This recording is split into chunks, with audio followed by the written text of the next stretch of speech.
Why are there not more people talking about President Joe Biden's decision?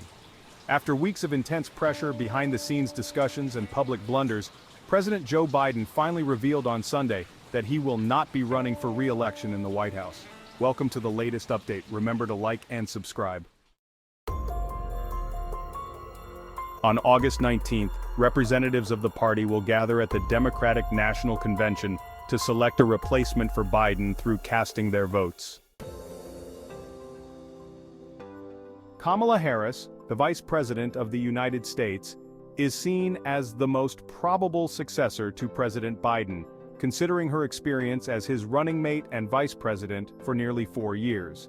On Sunday, Biden officially endorsed Harris for the nomination. However, Harris has faced challenges in making a significant impact during her time in the White House. Like many vice presidents, her role has been relatively low-key, and she initially struggled with low approval ratings.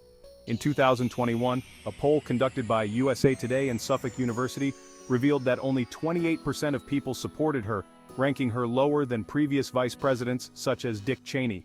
Despite this, as Biden's term comes to an end in 2024, Harris's popularity has been on the rise.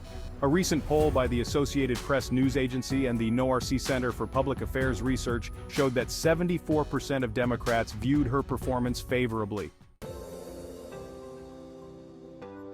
Additionally, she has garnered backing from various representatives in Congress, such as Jim Clyburn, who was a strong supporter of Biden in the past. In a recent interview with USA Today, he stated, "If Biden is not present, I will still support Harris." Harris, who hails from Oakland, California, has had previous roles as the state's attorney general and a senator in the U.S. Previous challengers who have now given their support to Harris include California Governor Gavin Newsom. Speculation arose when he remained silent for a few hours, but the 56-year-old officially endorsed Harris on Sunday. In an X post, he stated, "With the fate of our democracy and our future in the balance, there is no one better suited to take on Donald Trump's destructive agenda and lead our country towards a brighter future than Vice President Kamala Harris." Despite previously showing unwavering support for Biden, political experts noticed Newsom's actions were hinting at a potential future presidential campaign. Last year, he even traveled abroad to meet with Chinese President Xi Jinping. As the Republican primary race heated up, Newsom went on Fox News to debate with one of the candidates, Florida Governor Ron DeSantis.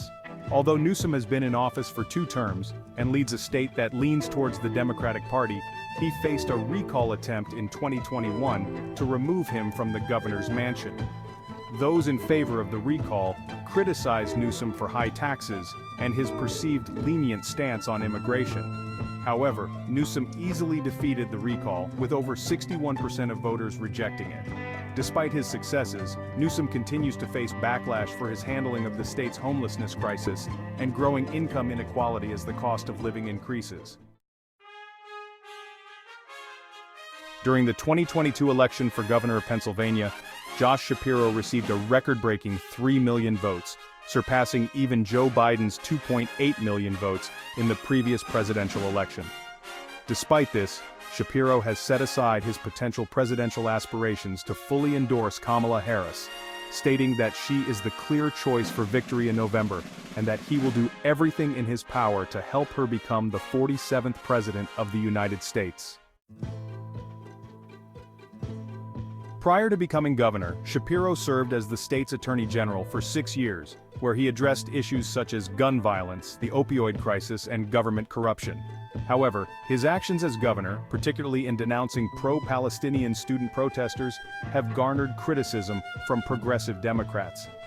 In response, Shapiro, who is Jewish, stated that he feels a sense of responsibility to speak out against anti-Semitism on college campuses and in communities.